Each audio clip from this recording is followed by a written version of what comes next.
कालची घडलेली घटना दुर्दैवी आहे। उपमुख्यमंत्री एकनाथ शिंदे यांची प्रतिक्रिया आता समोर येते। महाराष्ट्र शासनाच्या वतीने सुद्धा नातेवाईकांना सहकार्य मिळेल असं उपमुख्यमंत्री एकनाथ शिंदे यांनी म्हटलं आहे। सगळ्यात मोठी दुर्दैवी घटना घडली आहे। यामध्ये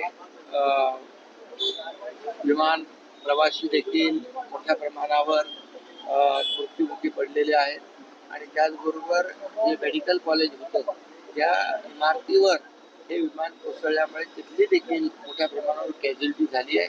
ही अतिशय दुर्दैवी आणि दुःखद वेदनादायी घटना आहे आणि त्याचबरोबर माजी मुख्यमंत्री विजय रूपाणी यांचं देखील दुःखद निधन त्यामध्ये झाले आणि महाराष्ट्रातील देखील काही प्रवासी किंबहुना विमानामध्ये काम करणाऱ्या क्रू यांचा देखील दुर्दैवी मृत्यू झालेला आहे। मुख्यमंत्री महोदय स्वतः त्यामध्ये जागतिक लक्ष घालून या ठिकाणी सर्व याच्यावर लक्ष ठेवून आहे, त्यामुळे झालेली घटना अतिशय दुर्दैवी आहे।